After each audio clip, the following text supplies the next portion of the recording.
Ó Mãe Santíssima, intercedei por nós para que possamos bem compreender os ensinamentos de vosso Divino Filho, nosso Senhor e Salvador Jesus Cristo, e as explicações dos pais da Igreja. Ó Virgem Imaculada, ofereço-vos este trabalho e peço que abençoais aqueles que o ouvirem, e que seja para a maior honra e glória de Deus. Amém. Senhor onipotente, purificai o meu coração e os meus lábios. Vós, que purificastes os lábios do profeta Isaías com carvão em brasa, e dignai-vos, por tal modo, purificar-me com a vossa misericórdia, para que possa dignamente anunciar o vosso santo Evangelho. Por Jesus Cristo nosso Senhor. Amém. Senhor, abençoai-me. Que o Senhor resida no meu coração e nos meus lábios, para que anuncie digna e convenientemente o seu Evangelho. Amém. Evangelho de Nosso Senhor Jesus Cristo, segundo São Lucas. A apresentação de Jesus no templo. Quando se completaram os dias para a purificação deles, segundo a lei de Moisés, levaram-no a Jerusalém a fim de apresentá-lo ao Senhor, conforme está escrito na lei do Senhor. Todo macho que abre o útero será consagrado ao Senhor, e para oferecer em sacrifício, como vem dito na lei do Senhor, um par de rolas ou 2 pombinhos. E havia em Jerusalém um homem chamado Simeão, que era justo e piedoso. Ele esperava a consolação de Israel e o Espírito Santo estava nele. Fora-lhe revelado pelo Espírito Santo que não veria a morte antes de ver o Cristo do Senhor. Movido pelo Espírito, ele veio ao templo. E quando os pais trouxeram o menino Jesus para cumprir as prescrições da lei a seu respeito, ele tomou nos braços e bendisse a Deus, dizendo: Agora, soberano Senhor, podes despedir em paz o teu servo, segundo a tua palavra, porque meus olhos viram tua salvação, que preparaste em face de todos os povos, luz para iluminar as nações e glória de teu povo Israel. Seu pai e sua mãe estavam admirados com o que diziam dele. Simeão abençoou-os e disse a Maria, sua mãe: Eis que este menino foi posto para a queda e para o soerguimento de muitos em Israel, e como um sinal de contradição. E a ti, uma espada traspassará tua alma, para que se revelem os pensamentos íntimos de muitos corações. Profecia de Ana. Havia também uma profetisa chamada Ana, de idade muito avançada, filha de Fanuel, da tribo de Asser. Após a virgindade, vivera 7 anos com o marido. Ficou viúva e chegou aos 84 anos. Não deixava o templo, servindo a Deus dia e noite com jejuns e orações. Como chegasse nessa mesma hora, agradecia a Deus e falava do menino a todos os que esperavam a libertação de Jerusalém. Terminado de fazer tudo conforme a lei do Senhor, voltaram a Galiléia, para Nazaré, sua cidade, e o menino crescia, tornava-se robusto, enchia-se de sabedoria, e a graça de Deus estava com ele. Comentários dos Pais da Igreja. São Cirilo. Depois da circuncisão, espera-se ainda o tempo da purificação. Por isso é dito, quando se completaram os dias para a purificação deles, segundo a lei de Moisés. São Beda. Se examinares as palavras da lei com cuidado, descobrirás que a Mãe de Deus, não tendo se unido a homem, não estava obrigada pelo preceito da lei. Com efeito, não era considerada impura toda mulher que desse à luz, mas a que havia concebido de homem, das quais se distinguia aquela que concebeu e deu à luz sendo virgem. No entanto, para que fôssemos libertos das correntes da lei, assim como Cristo, também a bem-aventurada Maria se submeteu à lei espontaneamente. Tito Bostrense. Por isso, o evangelista diz com propriedade que se completaram os dias da sua purificação segundo a lei. De fato, não tinha necessidade de esperar pelo dia da sua purificação a Virgem Santa, que, tendo concebido do Espírito Santo, não conhecera varão. Prossegue. levaram-no a Jerusalém a fim de apresentá-lo ao Senhor. Santo Atanásio. Quando esteve o Senhor fora do olhar do Pai, e qual lugar existe fora do seu império em que o Senhor possa estar afastado do Pai para que ele seja levado a Jerusalém e introduzido no templo? Mas talvez essas coisas tenham sido escritas por nossa causa. Com efeito, assim como não se fez homem e foi circuncidado na carne para o seu benefício, mas para nos fazer deuses pela graça e para que sejamos circuncidados espiritualmente, assim também, por nossa causa, foi apresentado ao Senhor, para que aprendamos também nós a nos apresentarmos a Ele. São Beda. 33 dias depois da sua circuncisão, é apresentado ao Senhor, indicando misticamente que ninguém que não esteja circunciso dos seus vícios é digno de estar diante de Deus. Ninguém que não esteja livre das correntes da morte pode entrar perfeitamente nas alegrias da cidade celeste. Segue, segundo o que está escrito na lei do Senhor. Orígenes. Onde estão os que negam que Cristo pregou no Evangelho o Deus da lei? Pode-se pensar que Deus, sendo bom, submeteu seu filho à lei do inimigo que ele não havia dado? Com efeito, é na lei de Moisés que está escrito isto: todo macho que abre o útero será consagrado ao Senhor. São Beda. A palavra primogênito refere-se ao primogênito do homem e do animal. Ambos, segundo o mandamento da lei, deviam ser consagrados e, portanto, pertencer ao sacerdote, de modo que este deveria receber um preço pelo primogênito e purificar todo animal impuro. São Gregório de Nissa. Este mandamento da lei parece cumprir-se de modo singular no Deus encarnado.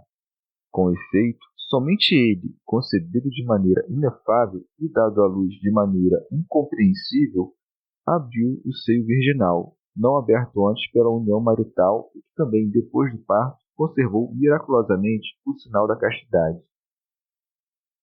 Santo Ambrósio. Com efeito, não foi um homem que abriu os segredos do seio virginal, mas o Espírito Santo infundiu a semente imaculada naquele seio inviolável. Aquele, pois, que santificou o ventre de outra para que nascesse um profeta, é o mesmo que abriu o seio de sua mãe para que nascesse o Imaculado. São Beda. As palavras que abriu o seio são um modo costumeiro de falar.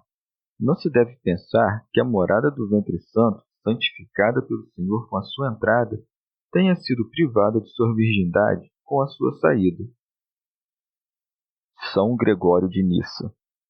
Somente este parto é de varão, em sentido espiritual, porque não carregou nada da culpa feminina.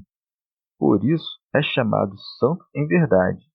Também, por isso, Gabriel, como que recordando que esse mandamento somente se refere a este parto, disse: o que nascerá santo será chamado filho de Deus.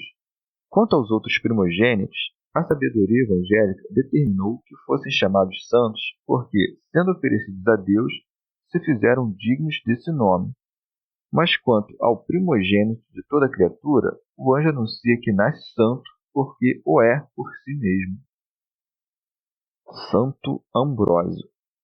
Somente o Senhor Jesus, entre os nascidos de mulher, é santo em todas as coisas, porque não experimentou no seu parto imaculado o contágio da corrupção terrena, que repeliu por sua majestade celestial. Com efeito, se seguirmos o sentido literal, como pode todo varão ter sido santo, se é manifesto que muitos foram imundícios?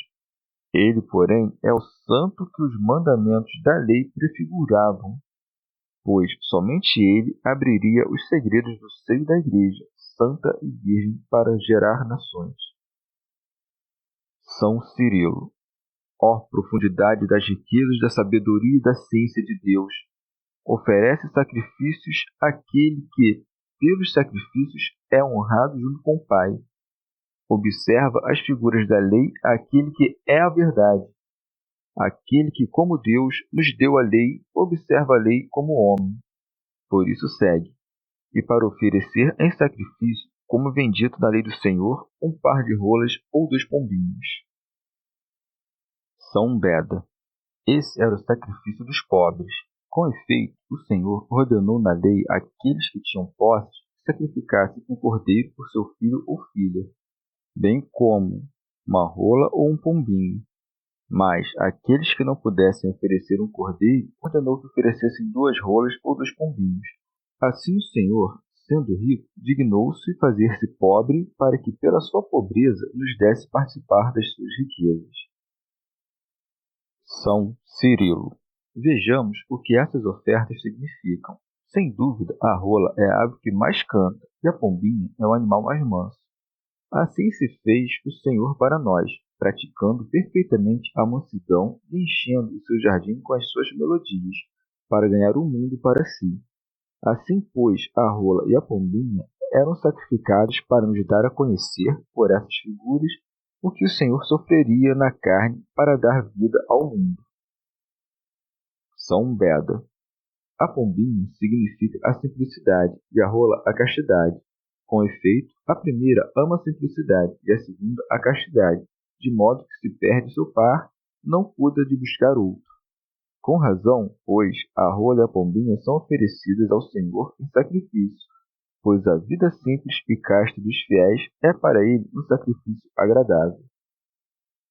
Santo Atanásio ordenou que se oferecessem 2 coisas porque, consistindo o homem de alma e corpo, Deus exige de nós 2 sacrifícios, a castidade e a mansidão, não só do corpo, mas também da alma.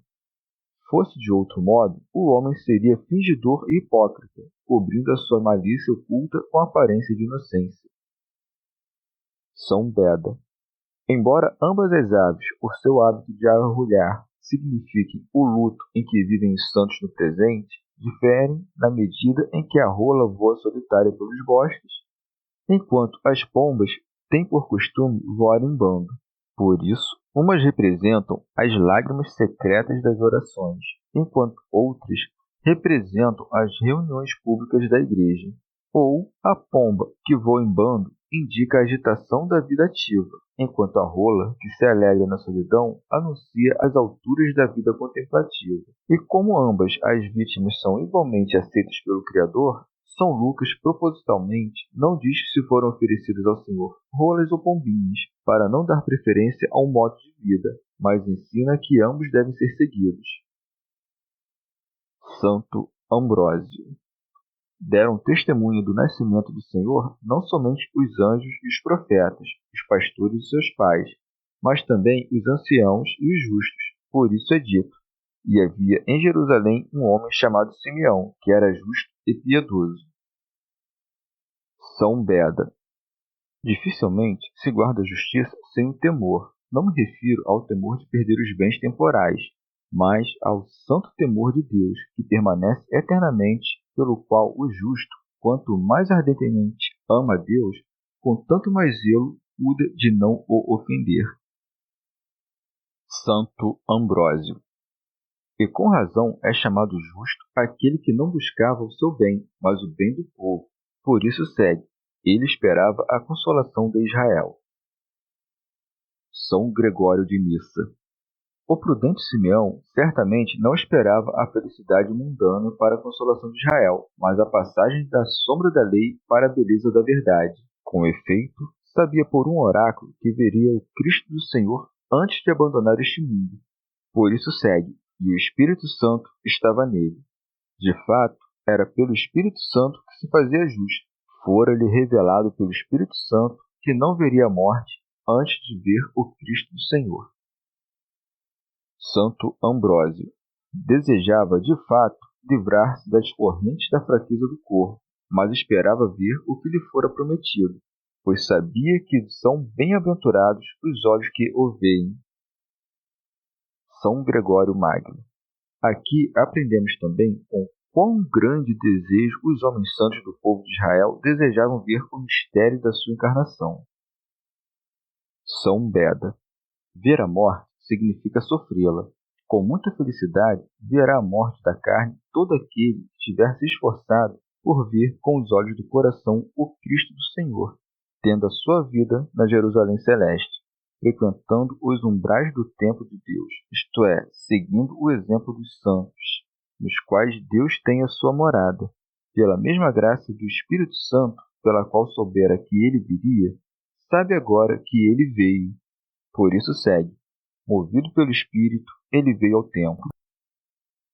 Orígenes. E tu, se queres segurar a Jesus e abraçá-lo com tuas mãos, esforça-te com todas as tuas forças para ter como guia o Espírito e vir ao templo de Deus. Com efeito, prossegue. E quando os pais trouxeram, isto é, Maria, sua mãe, e José, que pensavam ser seu pai, o menino Jesus para cumprir as prescrições da lei a seu respeito, ele o tomou nos braços. São Gregório de Nissa. Quão feliz foi aquela santa entrada no santo templo pela qual chegou o momento do fim da sua vida. Felizes as mãos que tocaram o verbo da vida e os braços que foram preparados para o receber. São Beda. O justo, segundo a lei, recebe o menino nos seus braços para indicar que a justiça das obras, que provinha da lei, simbolizada pelas mãos e pelos braços, deveria ser transformada pela graça certamente humilde, mas salvífica da fé evangélica. O ancião tomou o menino Jesus para indicar que este mundo, já como que velho e exaurido, retornaria à infância e à inocência da vida cristã. Orígenes. Se só de tocar a orla de sua veste aquela mulher foi curada, o que se deve pensar de Simeão, que tomou nos seus braços o menino e se alegrou vendo que aquele pequeno que segurava era o que tinha vindo libertar os cativos, e sabendo que ninguém o podia libertar da prisão do corpo, senão aquele que tinha em seus braços. Por isso é dito, e bendisse a Deus, dizendo: Agora, soberano Senhor, podes despedir em paz o teu servo. Teofilacto.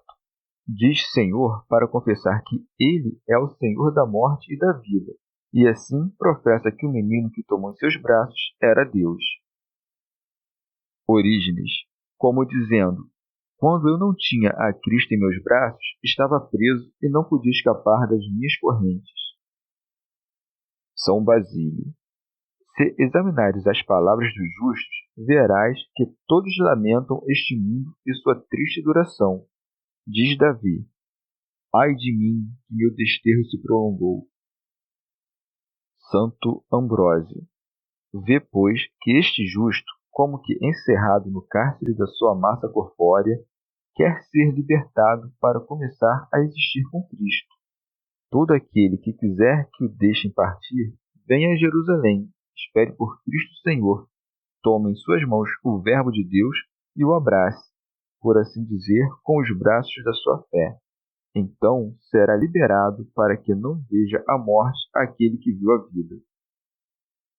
Expositor grego. Simeão bendizia a Deus, entre outras coisas, porque o que lhe fora prometido se cumpriu verdadeiramente. Mereceu ver com os olhos a consolação de Israel e tê-la em suas mãos. Por isso diz: segundo a tua palavra, isto é, porque obtive o cumprimento das promessas.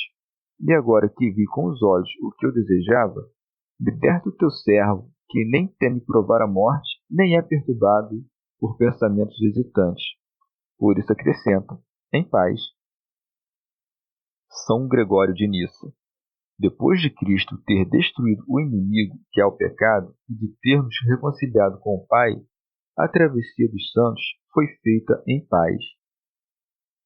Orígenes. Quem se retira deste mundo em paz, a não ser aquele que entende que Deus estava em Cristo reconciliando o mundo consigo, e que não tem nenhuma inimizade com Deus, mas que recebeu em si toda a paz por suas boas obras. Expositor grego. Fora-lhe prometido que não veria a morte sem antes ter visto a Cristo Senhor. Por isso, para mostrar que isso havia de ser cumprido, acrescenta: porque os meus olhos viram a tua salvação. São Gregório de Nissa. Bem-aventurados os teus olhos, tanto os da alma como os do corpo. Estes, porque receberam a Deus visivelmente. Aqueles, porque não se voltam somente ao que é visto, mas, iluminados pelo fulgor do Espírito do Senhor, reconhece o Verbo na sua carne. Com efeito, a salvação que percebeste com teus olhos é o próprio Jesus, cujo nome dá e manifesta essa salvação. São Cirilo. Cristo era o mistério que foi revelado nos últimos tempos do mundo, tendo sido preparado antes da origem do mundo. Por isso segue, que preparaste em face de todos os povos. Santo Atanásio. Isto é, a salvação de todo o mundo realizada por Cristo. Como então é dito acima que esperava a consolação de Israel? Porque soube pelo Espírito que a futura consolação de Israel teria lugar quando a salvação estivesse preparada para todos os povos. Expositor grego. Observa também a sagacidade daquele ancião digno e venerável. Antes de que fosse considerado digno da feliz visão, esperava a consolação de Israel. Quando, porém, obteve aquilo que esperava, exclama ter visto a salvação de todos os povos, pois de tal modo foi iluminado pelo inefável esplendor daquela criança inefável, que se lhe fizeram conhecidos de uma vez a sucessão dos tempos que viriam. Teofilacto. Diz em face para indicar que a sua encarnação seria conhecida por todos os homens. Diz que esta salvação é a luz das nações e a glória de Israel. Por isso segue, luz para iluminar as nações. Santo Atanásio. As nações, antes do advento de Cristo, estavam nas trevas mais profundas, privadas do conhecimento de Deus. São Cirilo. Com o advento de Cristo, fez-se a luz para os que vagavam nas trevas, oprimidos pela mão do diabo. Foram chamados pelo Pai ao conhecimento do Filho, que é a verdadeira luz. São Gregório de Nissa. Israel, porém, era iluminado pela lei, ainda que fracamente. Por isso, não diz que a luz veio a Israel, mas acrescenta: e glória de teu povo Israel, recordando a história antiga. Pois, assim como nos tempos antigos, Moisés, depois de falar com o Senhor, retornou com o rosto glorioso, assim também eles, conhecendo a luz divina da sua humanidade e abandonando o antigo véu, eram transformados em imagem sua, passando de glória em glória. São Cirilo. Embora alguns deles tenham sido desobedientes, outros foram salvos e, por Cristo, alcançaram a glória. As primícias deles foram os divinos apóstolos, cujo fulgor ilumina todo o mundo. Também Cristo foi, de modo singular, a glória de Israel, pois segundo a carne procedia deles, embora seja sobretudo enquanto Deus bendito para sempre. São Gregório de Nissa. Diz teu povo, não apenas porque era adorado por eles, mas também porque nasceu deles segundo a carne. São Beda. Com razão, a iluminação das nações é mencionada antes da glória de Israel, pois somente quando a plenitude das nações houver entrado é que Israel será salvo. Expositor grego. Toda vez que o conhecimento das coisas transcendentes vem à memória, renova-se na mente do milagre. Por isso é dito, seu pai e sua mãe estavam admirados com o que diziam dele. Orígenes. Das coisas que eram ditas, tanto pelo anjo e pela multidão da milícia celeste, pelos pastores e pelo próprio Simeão. São Beda. José é chamado pai do Salvador, não porque fosse verdadeiramente seu pai, mas porque era considerado por todos o seu pai, a fim de que se conservasse a boa fama de Maria. Santo Agostinho. Pode ser chamado seu pai do mesmo modo como é chamado o marido de Maria, isto é, sem a união da carne, mas em razão do vínculo conjugal. Vínculo muito maior que se tivesse adotado um filho alheio. Portanto, José não deve deixar de ser chamado pai de Cristo por não o ter gerado, uma vez que também seria chamado pai daquele que, não tendo nascido de sua esposa, adotasse de outro. Orígenes. Quem examina mais a fundo a questão pode dizer que, como a genealogia do Senhor é traçada de Davi até José, para não parecer que o nome de José é mencionado em vão, pois não teria sido pai do Salvador, é chamado pai do Senhor, de modo que a genealogia possa manter o seu lugar.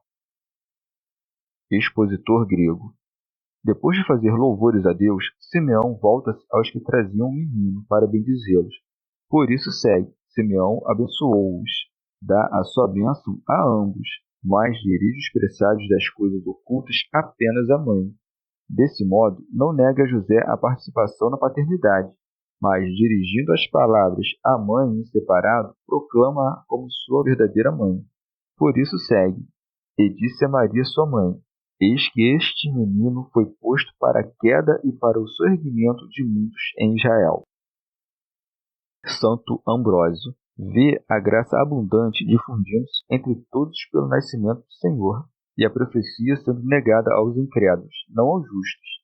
Eis que Simeão profetiza que Cristo veio para a ruína e para o ressurgimento de muitos. Orígenes, o que expõe com simplicidade, pode dizer que ele veio para a ruína dos infiéis e para a ressurreição dos que acreditam. São João Crisóstomo. Assim como a luz, ainda que perturbe os olhos fracos, é luz, o Salvador permanece sendo Salvador, ainda que arruine muitos. Com efeito, a destruição não é obra sua, mas da loucura deles. E assim, o seu poder se manifesta não somente na salvação dos bons, mas também na destruição dos maus, pois é por brilhar muito que o sol perturba a vista fraca. São Gregório de Nissa. Observa a bela escolha de palavras nessa distinção. É dito que a salvação foi preparada diante de todo o povo, mas a ruína e o ressurgimento são de muitos. O propósito de Deus é a salvação e a deificação de todos, mas a ruína e o ressurgimento está na vontade de muitos, conforme sejam fiéis e infiéis. Que, porém, os caídos e incrédulos sejam levantados, não é contrário à razão. Orígenes. O intérprete cuidadoso dirá que não pode cair senão o que esteja antes de pé. Diz-me, portanto, quem é aquele que estava de pé e que Cristo veio para levar à ruína? São Gregório de Nissa. Por essas palavras, indica a ruína dos que estão mais embaixo, pois não devem ser punidos do mesmo modo os que viveram antes e os que viveram depois do mistério da encarnação. E indica principalmente os de Israel, que haviam necessariamente de ser privados dos antigos bens e pagar com penas mais graves que todas as outras nações, porque não quiseram receber aquele que havia sido profetizado entre eles, adorado por eles e nascido deles. Por isso são ameaçados, de modo especial, com a ruína, não somente de sua salvação espiritual, mas também da sua cidade e dos seus habitantes. A ressurreição, por outro lado, é prometida aos que creem, tanto os que jaziam sob a lei e haviam de ser libertados da sua servidão, como os que foram sepultados com Cristo e haviam de ressuscitar com ele. Compreende, com essas palavras, pela concórdia de seu sentido com as palavras dos profetas, que um e mesmo Deus e legislador falou pelos profetas e no Novo Testamento, pois as palavras dos profetas declaram que haveria uma rocha da ruína e uma pedra de tropeço, para que aqueles que crescem nele não fossem confundidos. Orígenes. Há também um sentido mais profundo dirigido contra aqueles que latem contra o Criador, dizendo: Eis o Deus da lei e dos profetas, vede como ele é, ele diz: Eu faço morrer e faço viver. Se por isso ele é um juiz sanguinário, criador cruel, também o é Jesus, seu filho. De fato, as mesmas coisas se escrevem aqui a respeito dele, que veio para a ruína e para a ressurreição de muitos. Santo Ambrósio, isto é, para discernir os méritos dos justos e dos injustos e, segundo as nossas obras, como juiz verdadeiro e justo, determinar os suplícios ou os prêmios. Orígenes. Devemos ver que o Salvador não veio igualmente para a ruína e para a ressurreição. Com efeito, porque eu estava em pecado, foi-me útil cair e morrer para o pecado.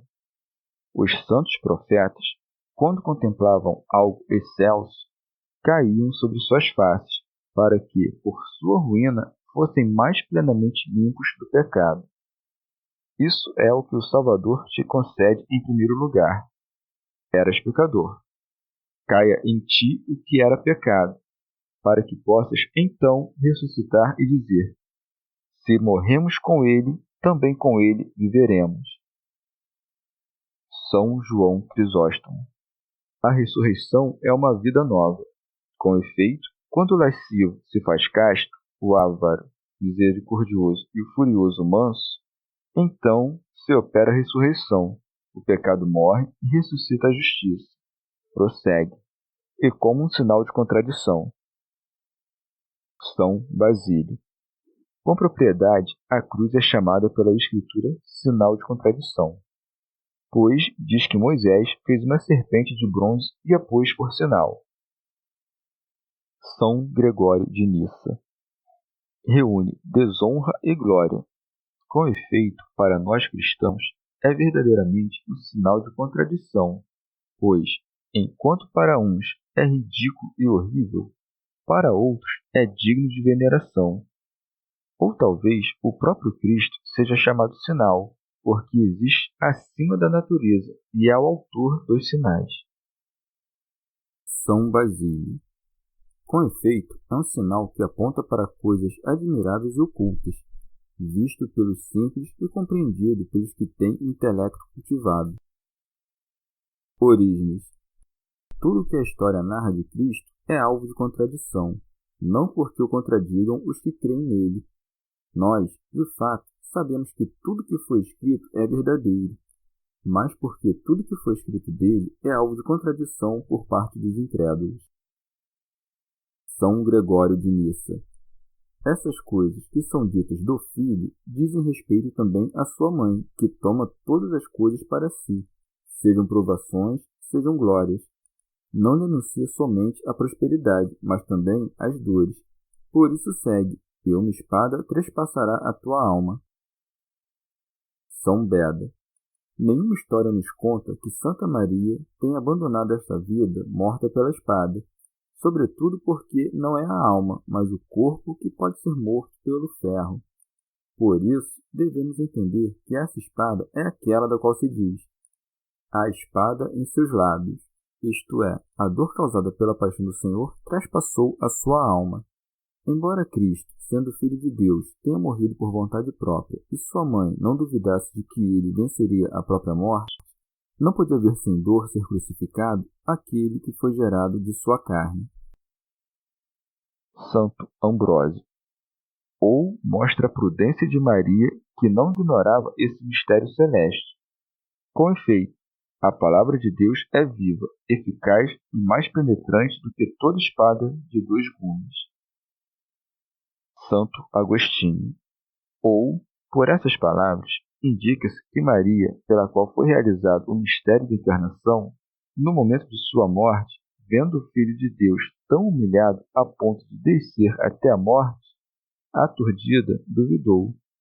Assim como a espada, quando passa rente a um homem, ainda que não o fira, lhe causa medo, do mesmo modo, a dúvida causa tristeza, mas não mata, porque não toma assento na alma, mas a atravessa como uma sombra.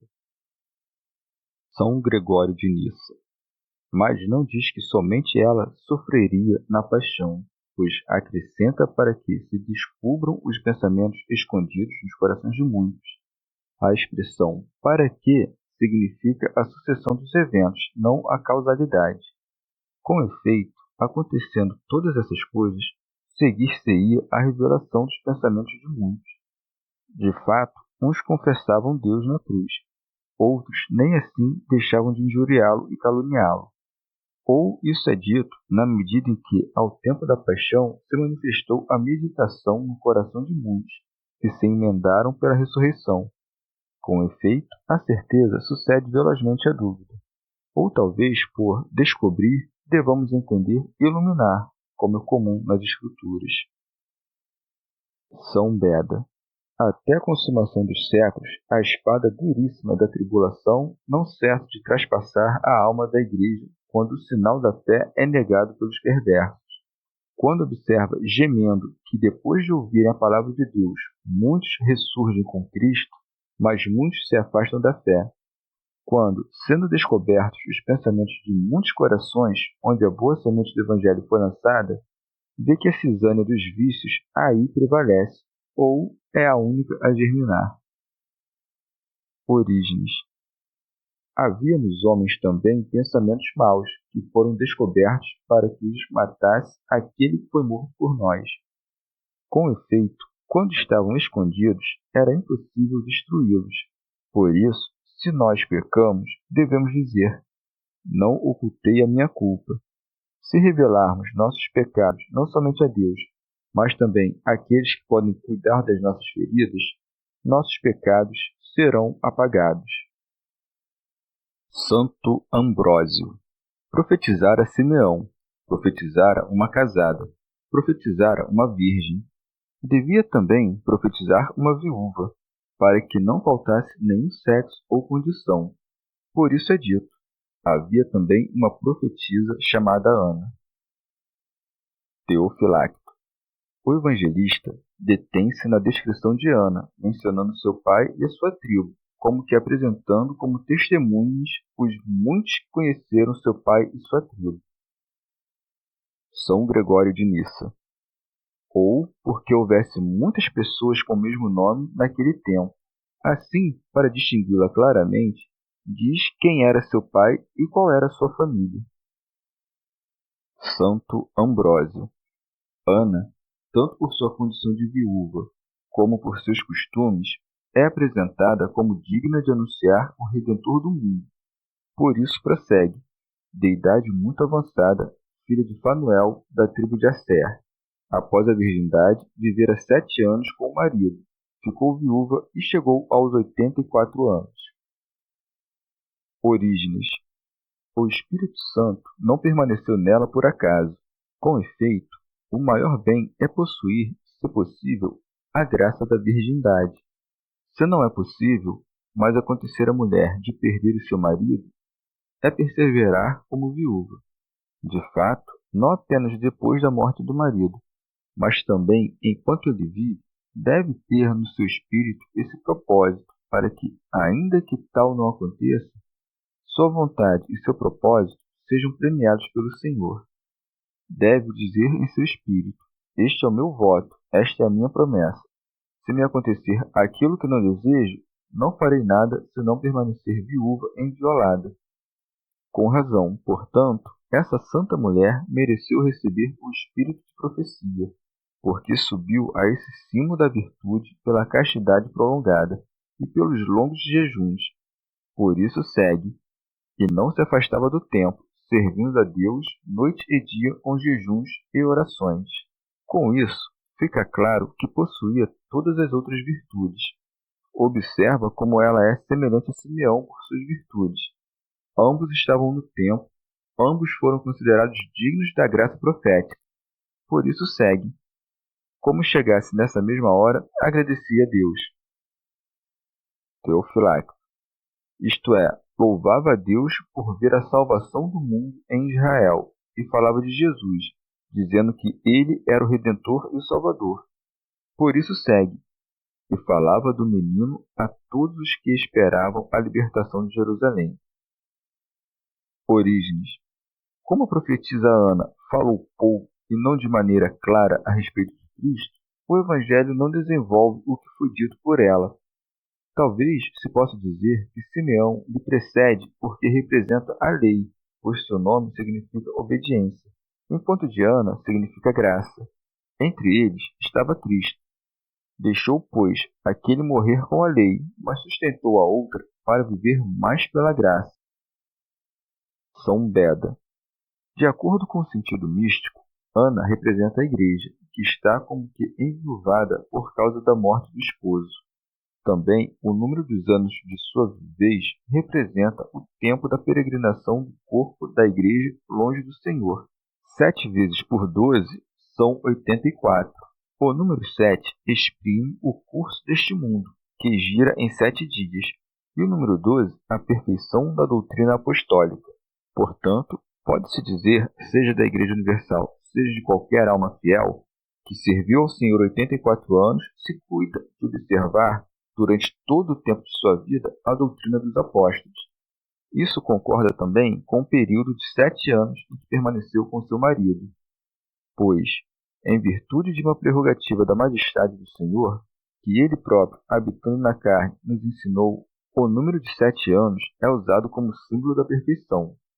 Ana também se conforma aos mistérios da Igreja, porque seu nome significa graça. É filho de Fanuel, que quer dizer face de Deus, e descende da tribo de Asser, isto é, bem-aventurado. Lucas omite aqui o que sabia que Mateus tinha exposto suficientemente, a saber, que o Senhor, depois de todas essas coisas, foi levado por seus pais ao Egito para não ser morto por Herodes, e, tendo este morrido, foi trazido de volta à Galiléia e começou a viver em Nazaré, sua cidade. Com efeito, os evangelistas costumam omitir o que sabem ter sido registrado pelos outros, ou que, no espírito, previram que seria registrado pelos outros, de modo que, na sequência contínua de suas narrações, nada parece ter sido omitido, o que, porém, considerando o escrito de outro evangelista, o leitor encontra o que foi passado. Por isso, depois de omitir muitas coisas, Lucas disse: terminando de fazer tudo conforme a lei do Senhor, voltaram a Galiléia, para Nazaré, sua cidade. Teofilacto. A cidade de Belém era como que a sua pátria, mas Nazaré era o lugar onde habitava. Santo Agostinho. Talvez chame a atenção como Mateus diz que os pais foram com o menino para Galiléia, porque não quiseram ir para a Judéia por medo de Arquelau, quando parecem ter ido a Galiléia antes, porque a sua cidade era Nazaré da Galiléia, como diz aqui Lucas. Deve-se, porém, entender que, quando o anjo em sonho no Egito disse a José: levanta-te, toma o menino e a sua mãe e vá à terra de Israel, São José entendeu que lhe havia mandado marchar para a Judéia, porque é, por excelência, a terra de Israel. Em seguida, soube que ali reinava o filho de Herodes, Arquelau, e não quis se expor ao perigo, vendo que a terra de Israel também podia ser entendida como a Galiléia, porque também nela habitava o povo de Israel. Expositor grego. Ou, de outro modo, São Lucas refere-se aqui a um período anterior à descida ao Egito. Com efeito, José não levaria Maria para lá antes de ter sido purificada. Antes, porém, de terem descido ao Egito, não receberam o oráculo para irem a Nazaré, mas, desejando livremente voltar à sua pátria, dirigiam-se para lá. Não subiram a Belém senão por causa do recenseamento, mas, uma vez cumprida a causa da sua subida, desceram a Nazaré. Teofilacto. O Senhor poderia ter saído do útero com o corpo de uma idade madura. Isso, no entanto, pareceria fantasioso. Por isso é dito, e o menino crescia, tornava-se robusto. São Beda. Note a diferenciação das palavras. O Senhor Jesus Cristo, enquanto menino, isto é, enquanto revestido da fragilidade humana, crescia e se fortificava. Santo Atanásio. Se, segundo alguns, a carne foi mudada em natureza divina, de que modo crescia? Com efeito, atribuir crescimento ao incriado é uma impiedade. São Cirilo. Com razão, põe o incremento da sabedoria ao lado do crescimento do corpo, quando diz: se fortificava, isto é, em espírito, pois, segundo a medida da idade corpórea, a natureza divina revelava a sua sabedoria própria. Teofilacto. Se, quando era pequeno em idade, demonstrasse toda a sabedoria, pareceria um prodígio, razão pela qual se mostrava progressivamente, a fim de preencher todo o mundo. Não é dito que se fortificava em espírito, como se recebesse sabedoria. Com efeito, como pode se tornar mais perfeito o que é perfeitíssimo desde o princípio? Por isso segue: enchia-se de sabedoria e a graça de Deus estava com ele. São Beda. Porque nele habita corporalmente toda a plenitude da divindade. E a graça, porque a Jesus Cristo, sendo homem, foi dada a grande graça de que, desde que começou a ser homem, fosse perfeito homem e perfeito Deus. e muito mais se considerarmos que era o Verbo de Deus, e Deus, não precisando ser fortalecido nem devendo crescer. No entanto, sendo um menino, tinha a graça de Deus, para que, como todas as coisas foram admiráveis nele, também a sua infância fosse admirável, para que a sabedoria de Deus se cumprisse. Chegamos ao fim de mais um dia de comentários da Catena Áurea. Muito obrigado por ficarem até aqui, que Nossa Senhora derrame suas graças sobre nós e até amanhã.